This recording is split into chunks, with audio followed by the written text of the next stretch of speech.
lama kelamaan saya jadi penasaran gitu, ini apa sih, serangga atau apa gitu. Pas saya cek ke situ, oh kan, kepala doang di atas meja, Gak ada badannya. gak ada badannya.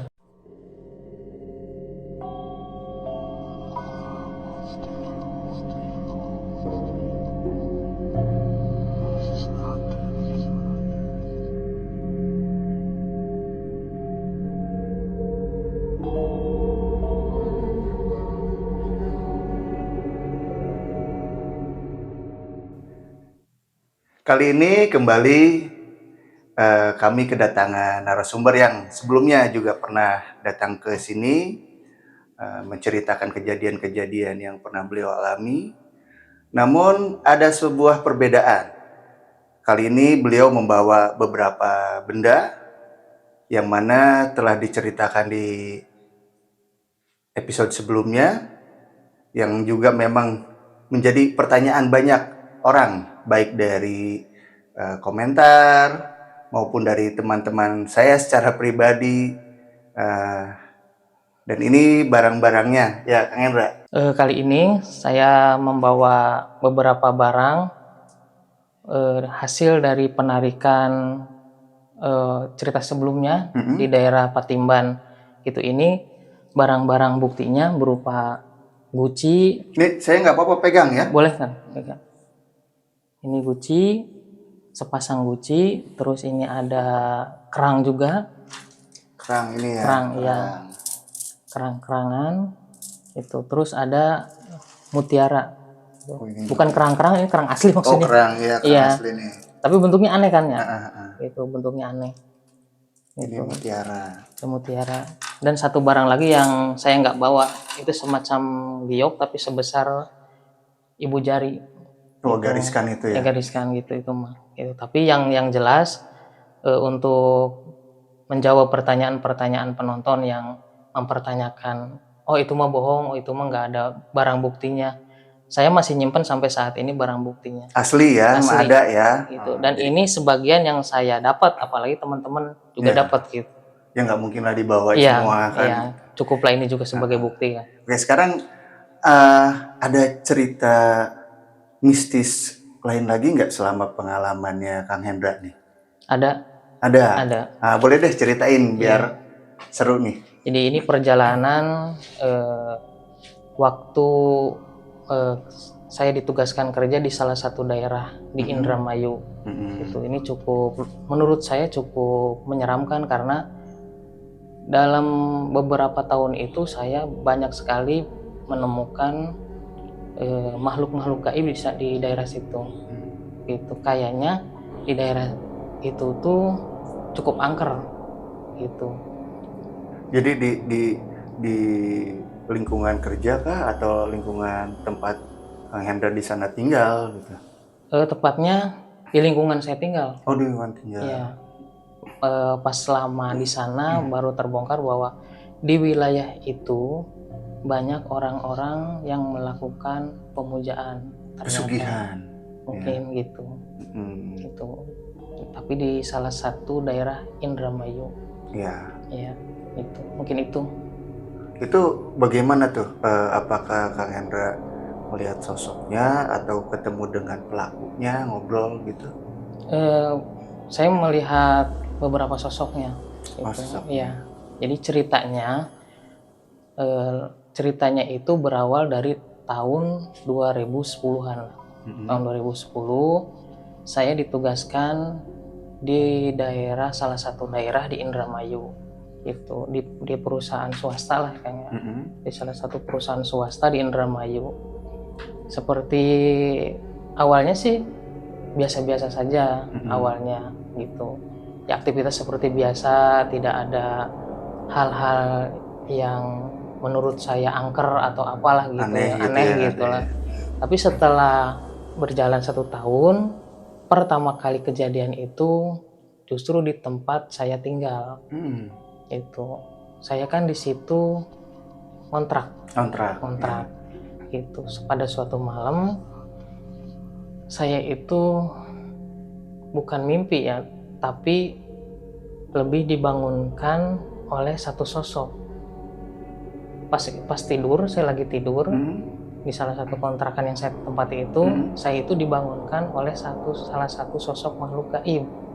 Nah, Ada istilahnya ada kontak fisik ya berarti ada ya? kontak fisik gitu, dengkul saya ditepuk, bangun bangun, ada tamu gitu. Itu yang ngebangunin saya itu bapak-bapak berpakaian pangsi lah kalau kata orang Sunda mah gitu kan, serba hitam gitu. Ya seperti orang mau ke sawah ya umumnya. Saya itu bangun dan kaget tuh gitu. Iya. Pintu dikunci. Waktu itu kurang lebih jam 2, saya dibangunin sama orang yang tidak dikenal. Iya. Gitu. Secara tiba-tiba di dalam kontrakan gitu. Itu dari mana masuknya gitu. Tapi saya belum sepenuhnya sadar bangun dari tidur gitu. Terus si gaib itu, si makhluk itu ngomong ada tamu. Bangun ada tamu gitu. Pas saya sudah sadar sepenuhnya, itu saya juga nggak tahu ini apa namanya gitu. Saya di dalam, tapi di luar saya melihat satu sosok pocong gitu. Itu kan kontrakan itu ada lorongnya tuh, gitu. Jadi berhadap-hadapan gitu kan. Di lorong itu berdiri satu pocong gitu dengan bentuk agak gemuk, tapi lawannya bersih gitu. Seperti Jadi masih baru ya? Masih baru gitu, tapi di bagian atasnya kebuka. Jadi dari sini ke sini tuh kebuka kan. Di kini tuh ini nggak keikat. Iya. Kayak pakai kerudung lah gitu kan. Tapi ke bawah diikat. Itu berdiri dengan tegap. Yang saya kagetnya itu sosoknya itu mirip mirip yang punya kontrakan kan. Gitu. Tapi itu pocong beneran kan, bukan orang yang pakai pakaian pocong itu, bukan kan? Ya menurut saya beneran jam segitu. Iya. Siapa orang yang mau pakai kostum gitu kan? Betul. Itu kan orang tua gitu. Ya kurang lebih usia 45, masih muda. Gitu, dengan perawakan gemuk. Kok saya kenal mukanya ini gitu. Tapi saya nggak nanya tuh, nggak tahu, hati itu nggak mau apa istilahnya, nggak ada terbesit untuk nanya atau apa. Saya diem. Saya juga nunggu dia itu mau apa tujuannya gitu nyamperin saya gitu. Tapi sosok yang si bapak-bapak ini yang ngebangunin saya itu nggak lama pergi hilang gitu. Jadi posisinya itu pintu masih tertutup gitu, tapi saya bisa tahu posisi dan wujudnya jelas, ngelihat pocong itu di lorong itu. Jadi gitu. Seolah-olah seperti tembus deh ya. Iya, gitu ya. Saya juga nggak ngerti itu apa maksudnya gitu. Nah, kejadian itu apa yang dinamakan itu kan. Nah, kurang lebih ada 5 menit lah. Kita nggak kontak ngomong gitu. Saya diem, dia juga diem. Komunikasi, nggak kontak fisik lagi ya. Nggak lama itu hilang gitu. Nah, kedua-duanya itu kejadian awal setelah 1 tahun saya tinggal di situ. Nah setelah itu banyak kejadian-kejadian berikutnya itu. Pada kejadian berikutnya itu selang mungkin beberapa bulan itu. Tapi masih di situ juga? Masih di situ juga. Itu ada lagi sosok pocong yang menampakkan diri kan. Tapi itu mah sosok pocongnya kayaknya udah lama. Karena apa? Karena kainnya itu udah kotor. Udah kotor, sekujur badannya itu udah kotor, kayak kotor sama tanah lah gitu. Iya. Itu mukanya juga itu mah keikat nih. Batas leher muka doang yang kebuka gitu. Jelas nggak tuh? Jelas. Mukanya tuh? Jelas itu mah hancur. Bukan hancur, jadi kayak sudah membusuk kan. Iya. Hitam, matanya putih, itu pokoknya udah membusuk aja, mayat yang udah membusuk sih gitu. Nah itu mah jaraknya mungkin agak jauh, tapi natapnya ke saya. Itu posisi saya waktu itu lagi di kontrakan sesudah pulang kerja. Itu masih sore. Iya. Tapi posisinya sudah sepi sih memang di lokasi itu.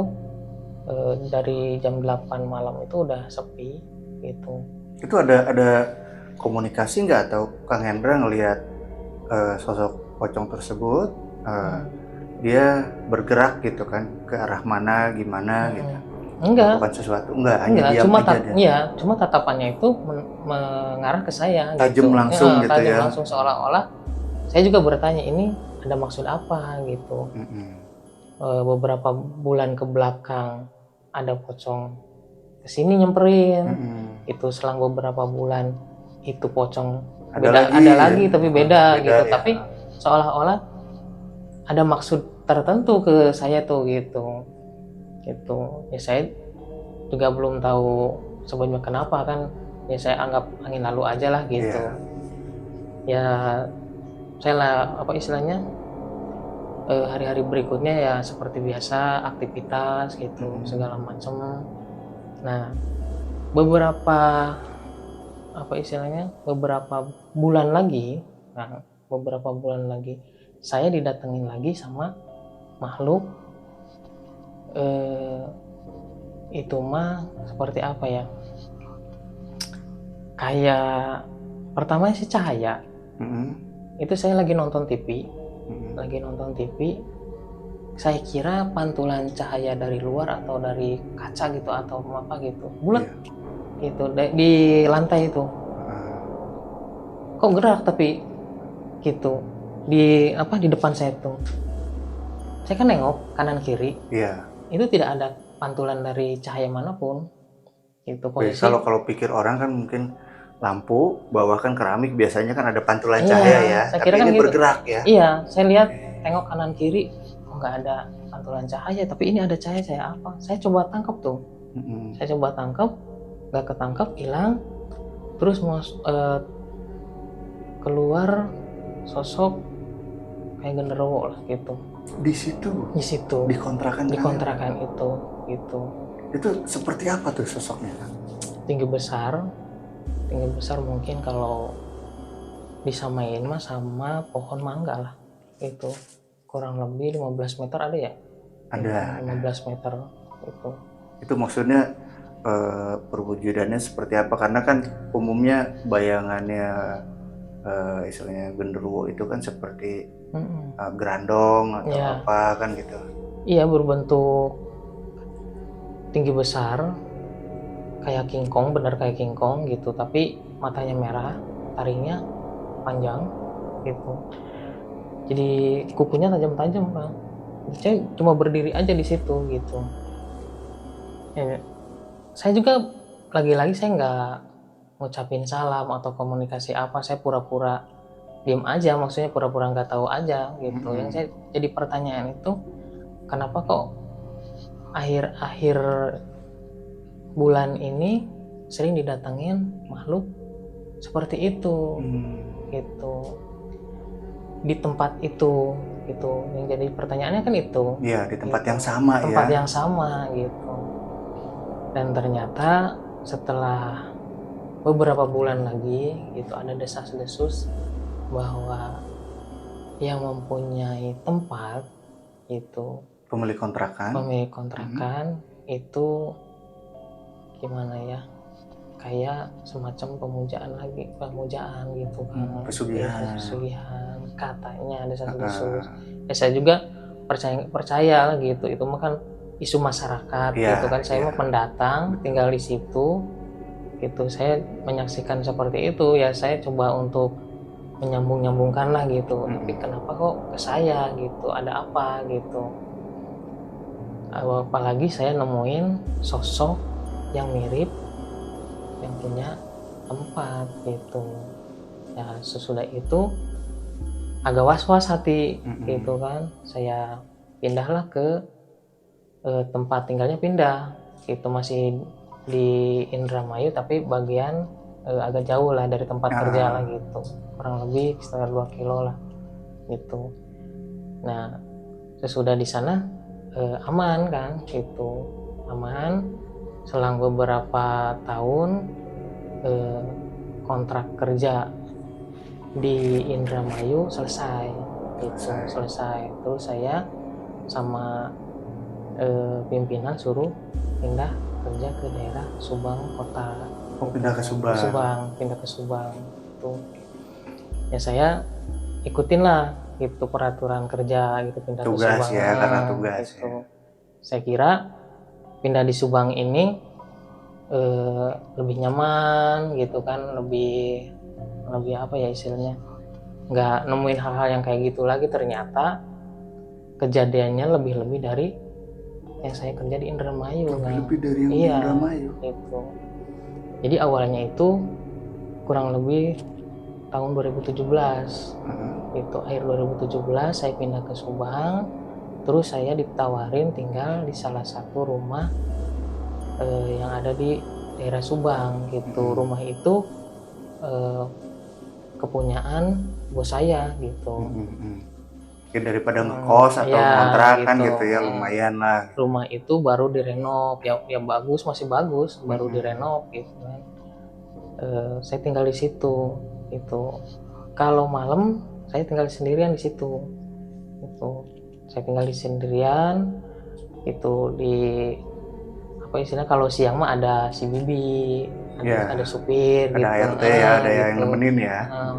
Mungkin sekalian tinggal di situ, sekalian saya nunggu rumah, mungkin maksud bos saya gitu. Nah justru di tempat yang saya tempatin di Subang itu gitu, itu lebih angker dari sebelumnya, kejadian sebelumnya gitu. Lebih parah ya. Lebih parah. Itu saya kira rumah bagus itu ya nyaman gitu kan. Itu ternyata saya mengalami kejadian yang lebih serem lagi. Pertama itu saya dilempar batu siang-siang. Itu batunya dulu saya simpan di sana gitu. Batu biasa, batu jalan. Kerikil ya. Tapi agak gede gitu. Itu kan keramik, marmer. Itu kan kedengaran banget, tak gitu. Itu siang. Itu padahal di tempat itu, di wilayah itu sepi.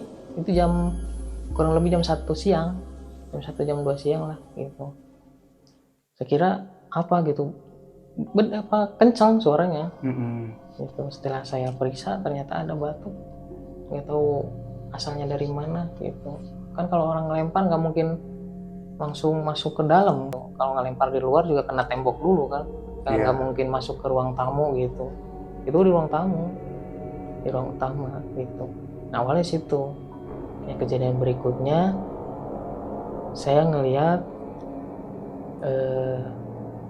sosok perempuan di rumah itu juga. Di rumah itu waktu saya nonton TV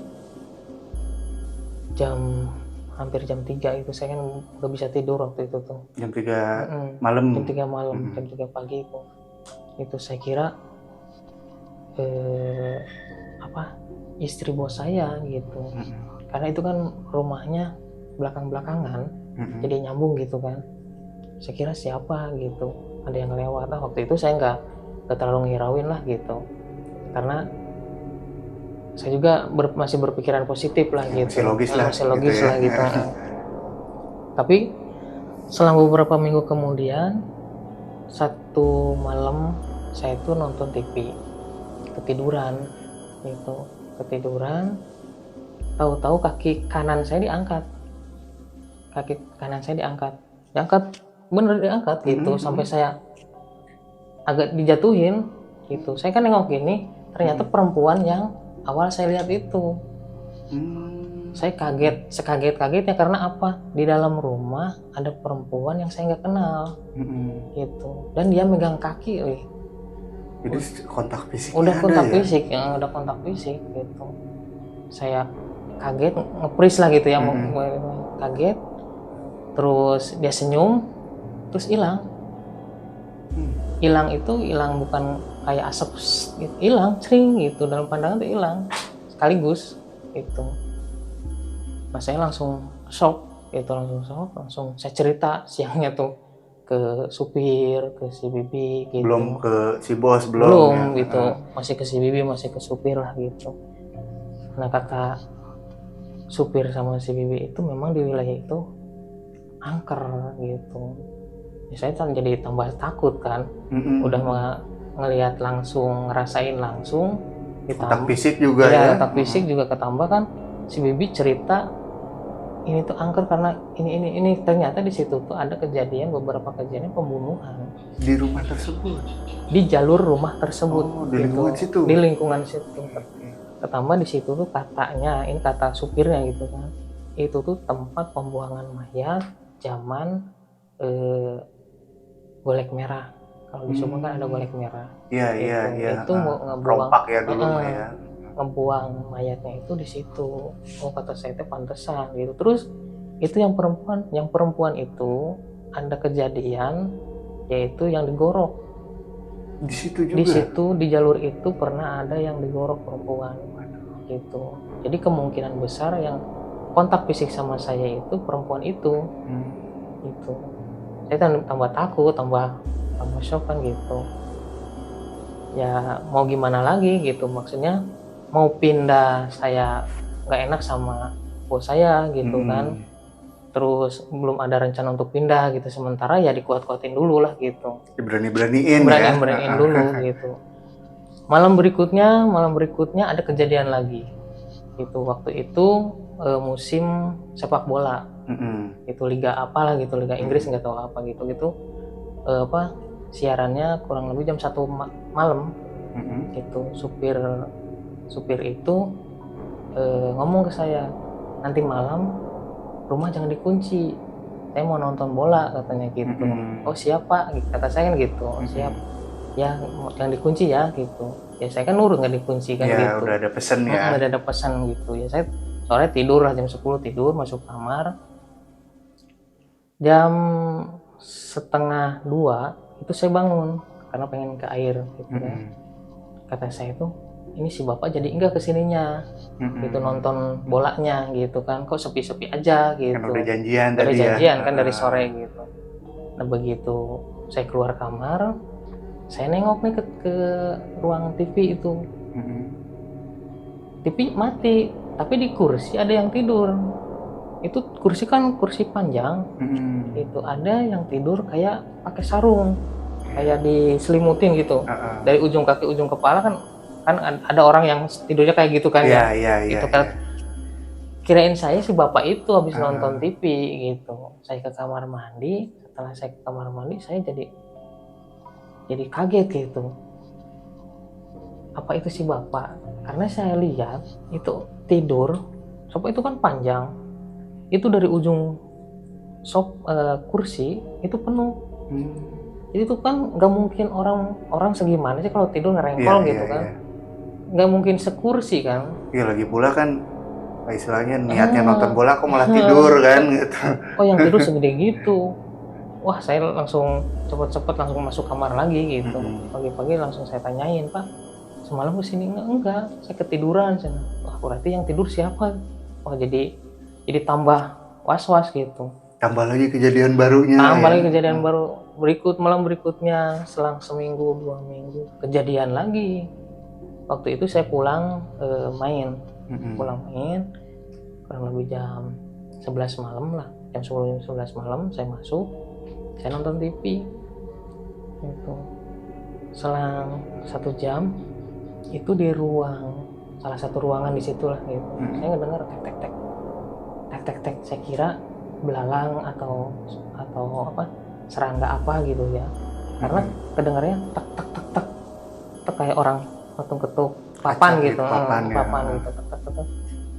Lama kelamaan saya jadi penasaran gitu, ini apa sih, serangga atau apa gitu. Pas saya cek ke situ, tahu kan, kepala doang di atas meja. Gak ada badannya. Kepala doang. Begitu saya buka pintu gitu, dia nengok ke saya langsung gelundung ke bawah, hilang. Gitu. Jadi kepala itu bukan kepala manusia ya, tapi kepala jin, kayaknya kayak kepala jin sebab bentuknya aneh. Tapi kepala doang. Kelihatan wajahnya nggak? Kelihatan, orang saya buka pintu dia nengok gini, terus dia gelundung ke bawah, hilang. Gitu. Tapi bukan kepala manusia.